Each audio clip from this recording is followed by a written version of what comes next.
Buksan natin itong mga regalo natin! Excited na ako! Okay, ako na unang magbukas ng regalo. Ano kayong laman ito? Bebang, panigurado matutuwa ka sa regalo ko sa'yo. Ako, hindi ako natutuwa. Ang liit ng regalo sa akin ni Princess. Ikaw, Boyong, reklamador ka talaga. Mabuti nga niregaluhan pa kita eh.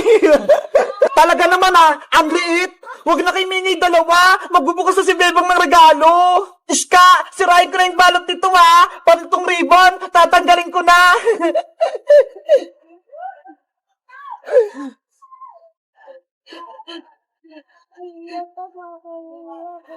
Wow! Iska! Malaking chocolate! Ang galing! Bebang, bigyan mo ko sa malaki mong chocolate Hati tayo!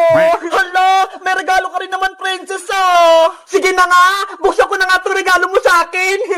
Ano kayong nasa loob nito? Si Princess, nagmamadali. Hindi naman naagawan. Eto na! Natanggap ko na pong balot! Wow! Ang daming pagkain! Para sa'yo lahat, Princess! Para mabusog ka! Bebang! Ang bait mo talaga! Ang dami mo sa akin binigay na mga chicherya! Meron pang malalaki! Sana all, maraming chicherya. Sa akin, maliit na regalo. Grabe, Princess! Ang dami mong natanggap na regalo! Yahoo! Ang dami ko ng merienda! Hanggang bagong taon na! Ako naman magbubukas ang regalo ko! Galing kay Boyong!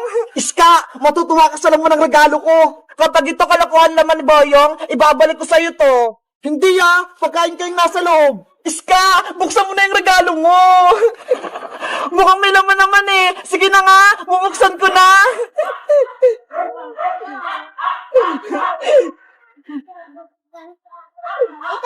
Ano tong regalo mo sa akin, Boyong? Noodles? Tapos pasit canton? Hindi naman to pagkain Anong hindi? Masarap kaya ini ulam. Ano ba yan? Regalo ng pangmatanda? Hay nako, panigurado, kinuha lang ni Boyong sa kusina nila. Ulam na ni Aling Bruha, tsaka ni Angela. Hoy, Princess, mapagbintang ka. Binili ko kaya yun sa palengke. Huwag ka na magreklamo, Iska. Ang importante, may regalo ka mula kay Boyong. Sige na nga, okay na to. Ulamin na lang namin ni Mama bukas. Etong pasit canton, favorite ko naman O, Boyong, ikaw naman magbukas ang regalo mo. Baka merong malaking chichirya sa loob. Nakaasar ka ba, Princess? Ang lit-lit ng regalo mo. Hindi kasi yung chichirya dito. Buksan mo na, Boyong. Excited din ako kung anong regalo ni Princess sa'yo. Oo na, bubuksan ko na. Atat naman kayo.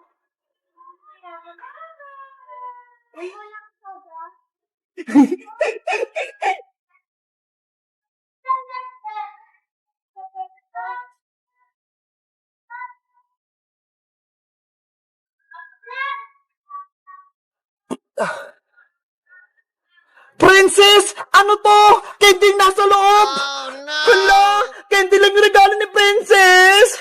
It's a prank, Boyong! Candy lang yung regalo ko sa'yo! Madaya ka, Princess! Ang pangit ng regalo mo! Si Beba nga! Chocolate yung natanggap niya! Sa'yo, maraming chichirya! Kay Ska naman, pasit canton! Tapos sa akin, candy lang! Ayoko nito! Boyong, huwag ka nang umiyak!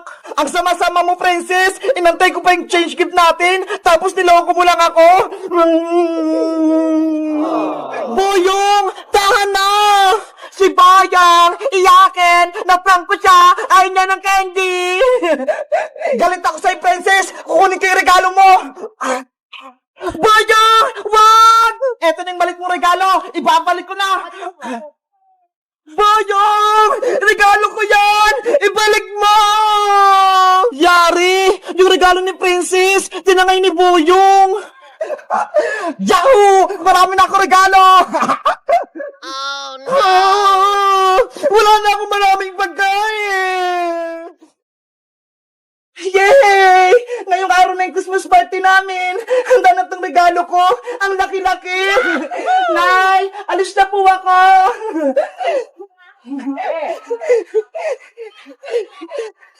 Nasaan na si Princess saka si Iska? Tanghali na ha!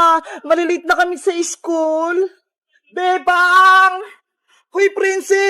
Pasok na tayo. Christmas party natin ngayon eh. Bebang, yung regalo ko, hindi ko pa nababalot. Ito ho. Oh, no. Ano ba yan, princess? Dapat kahapon mo pa yan binalot. Tulungan mo ako, Bebang. Hindi ako marunong gumawa ng Christmas gift. O siya, tutulungan kita. Pero, kailangan ko ng box, pandikit, pambalot, tsaka ribbon. Wait lang, kuha ko sa bahay. Nayala mo na ba?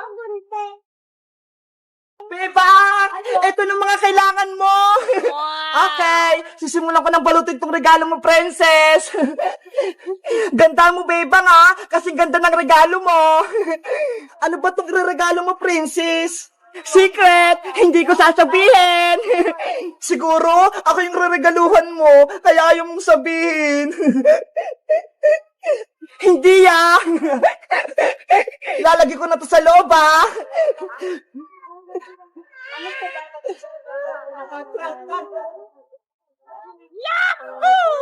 Bilisan mo, Bebang! Baka magsimula ng Christmas party natin. Maubusan tayo ng pagkain.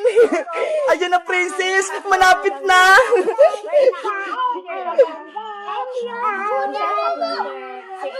Ayun si Bebang tsaka si princess, ha.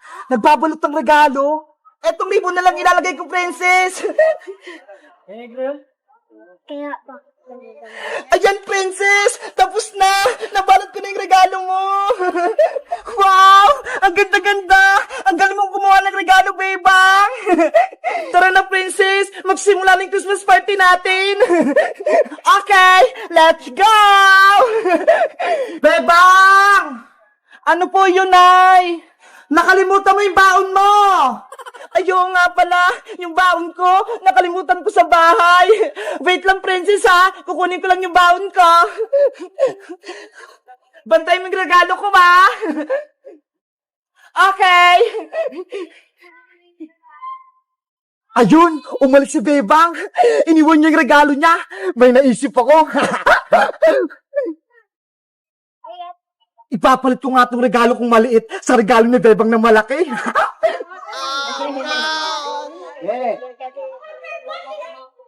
Oh, no. Ang tagal naman ni Bebang. Yes! Nakuha ko na! Hindi ako nakita ni Princess! A few moments later. Princess! Nakuha ko na yung baon ko! Tara na, Bebang! Kunin mo na yung regalo mo! Huy, Princess! Tignan mo! Ano yon? Oh, no. Yung regalo ko! Lumit! Ayaw nga, no? Malaki lang niya kanina, ha? Ano nangyari? Bakit biglang lumit yung regalo ko? Ganon kalaki to kanina, ha? Papasok na ako sa school, malaki na tong regalo ko. Guys, yung regalo ko, biglang lumiit. Ito na siya, oh. Saan kaya siya napunta? Mamaya na yung Christmas party namin, eh. Dapat mabawi ko yun. Sino kayang kumuha? Mag-comment lang kayo para sa part 2. Bye-bye! Hita! Bumili na kayo ng hita! Malalaki to! Hito kayo dyan! Bebang, ano yung tinitinda mo? Uncle Frank, bumili ka na ng hito! Malalaki to! Hinuli po namin yan sa ilog! Wow, ang lalaki naman yung Bebang. Hito ba talaga yan? Opo, hito po to! Tingnan nyo ho! Ang laki-laki! Parang ahas! Magkano ba isang hito, Bebang? Mang Kepweng, sa inyo na lang po itong isang hito! Kasi, ang payat-payat nyo eh! Parang hindi kayo kumakain! Talaga, Bebang? Bibigyan mo ako ng hito? Opo, Mang Kepweng, bibigay ko po sa inyo itong isang hito. Pero, may isang kondisyon. Kapag naluto nyo to, bibigyan niya ako. Ano bang gusto mong luto, Bebang? Gusto ko po, lechong hito. Hala, wala naman yung hito eh. Ay, oo nga pala.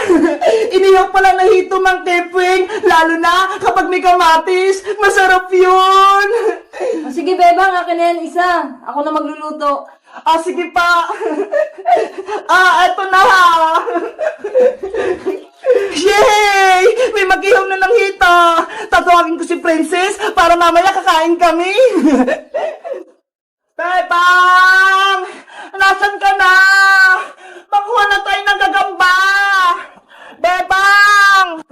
pala si Bebang. Ay, Mang Kepweng, anong ginagawa niyo dyan? Mukhang nagluluto kayo ah. Nag-iihaw ako ng hito. Pinapaluto ni Bebang. Wow, hito! Gusto ko din ng hito! Mang Kepweng, tulungan ko na kayo sa pag-iihaw! Hala, Mang Kepweng, ang laki-laki naman ang inihaw niyong hito! Kaya nga mas malaki pa to sa hita ko. Kumain din kasi kayo ng madami, Mang Kepweng. Kahit anong pagkain, kainin nyo, lalo na gulay. Tignan nyo nga ako, ho. Ang lusog-lusog ko. Kasi lahat ng pagkain, kinakain ko. Hindi ako mapili. O sige, princess, sa susunod, hindi na ako mapili sa pagkain. Mang Kepweng, may naghanap pala sa inyo dun sa kalsada. Puntahan nyo doon. Ganun ba? Pero paano tong iniihaw ko? Huwag po kayong mag-alala. Ako na pong bahala dito. O sige, princess, ikaw na bahala dyan. Ikaw na mag-ihaw. Apa! Ayan! Wala na si Mang Kepweng! Ibig sabihin, akin na ito lahat na isang buong hito! Ang sarap! Naamoy ko na! A few moments later. Ayan na! Luto na yung inihaw na hito! Ang bango-bango! Ang sarap-sarap! Princess! Hala! Si Bebang yun ah! Paparating na! May gagawin ako sa hito! Princess! Luto na ba yung pinaihaw kong hito kay Mang Kepweng? Bebang! Eto na yung hito na pinaihaw mo kay Mang Kepweng! Hala, Princess! Ano nangyari dyan sa hito? Ang laki-laki niyang kanina ha! Tapos ngayon ang lit-lit na! Hala, Bebang! Ganito talaga to ha! Maliit lang! Siguro, kinain mo na yung kalahati ng hito, Princess. Wala ka nang tinira. Mapagbintang ka naman, Bebang. Tinulungan ko na nga si Mang Kepweng mag-ihaw nitong hito mo eh. Tapos, sinabihan mo pa akong kinain ko to. Ikaw talaga, Princess. Dapat, hindi ko nagbantay sa inihaw na hito eh. Nabawasan tuloy. Sa'yo na nga. Nagtatampo na ako sa'yo. Anong makain ko dito? Ulo na lang na malaki, pati buntot yung natira. Tapos, bibigyan ko pa si Mang Kepweng. Pinagbintang pa ako ni Bebang kumain ng hito niya. Hindi naman masarap. Sarap! Hello guys! Nandito pa rin ako sa probinsya. Tignan nyo ho! May hawak akong isda. Ang laki-laki! Alam nyo ba guys, kung anong tawag na isda dito? Kasi para siyang ahas eh. Tignan nyo ho! Ang haba-haba. Tapos ang lambot-lambot niya. Guys, ang tawag pala sa isda na to ay hito. Sa English niya ay catfish. Kasi kaya tinawag siyang catfish. Tignan nyo ho! Meron siyang mga balbas na parang sa pusa. Guys, nakita na ba kayong gantong isda? O nakatikim na kayo nito? Mag-comment lang kayo. Bye-bye!